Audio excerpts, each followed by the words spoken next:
Good afternoon.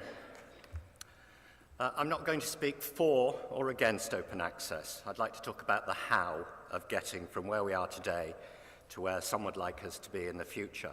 And I'd like to come back to that reference that Paul just made to Max Planck, because I think it does relate very directly to this issue of show me the money.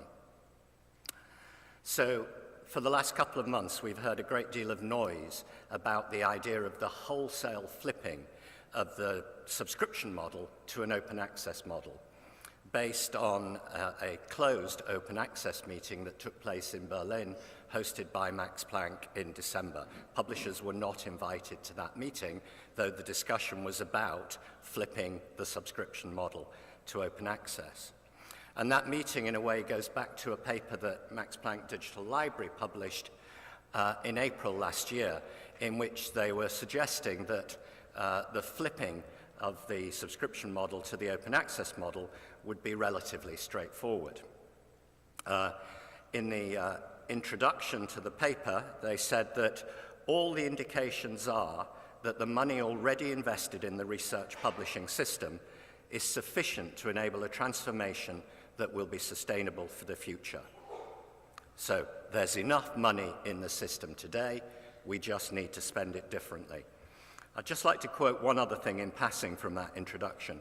The goal is to preserve the established service levels provided by publishers that are still requested by researchers while redefining and reorganizing the necessary payment streams. By disrupting the underlying business model, the viability of journal publishing can be preserved and put on a solid footing for the scholarly developments of the future. So, contrary to that extended advertisement that we got this morning for Faculty of 1,000, Max Planck at least believes in the viability of the journal publishing model, even if it would like to see it funded in a different way. So let's come back to that statement that there's enough money in the system and therefore the system can be changed. I think we need to break apart that statement into two sections. One, is there enough money in the system? Well, I'd have said there is. The money that funds primarily subscription publishing today probably would be enough to fund wholly open access publishing.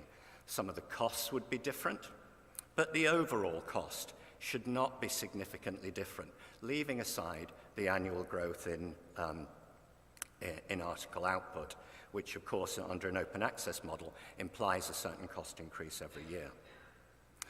But coming on to the second part of it, therefore the transition can be made, I think begs a good number of questions.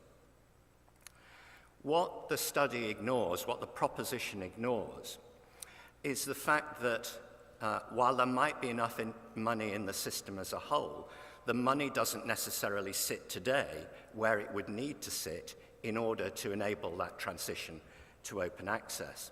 Essentially, to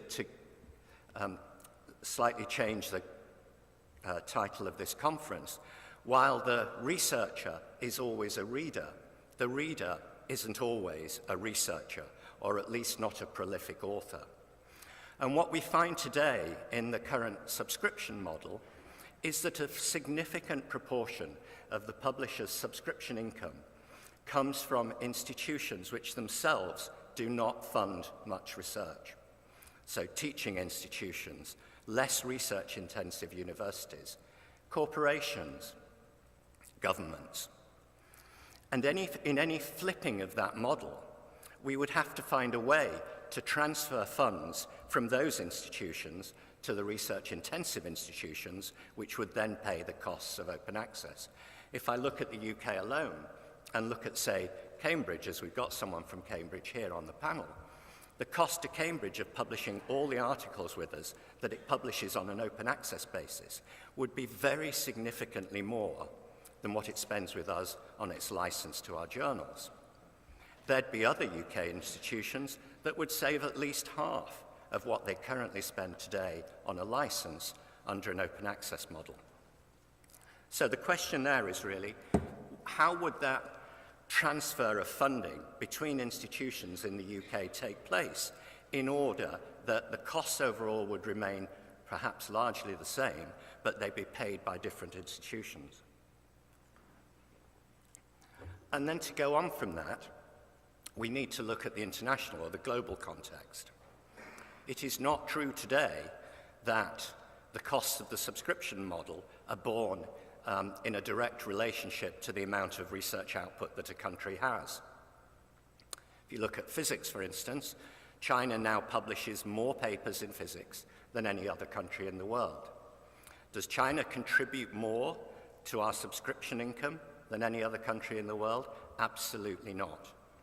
So where we might have a problem at national level in transferring resources between institutions under a flipping of the whole publishing model, it's an even bigger problem when we come to look at it internationally. Our country's going to transfer resources between them so that we could enable that transition. And I'll leave you with that thought. Thank you.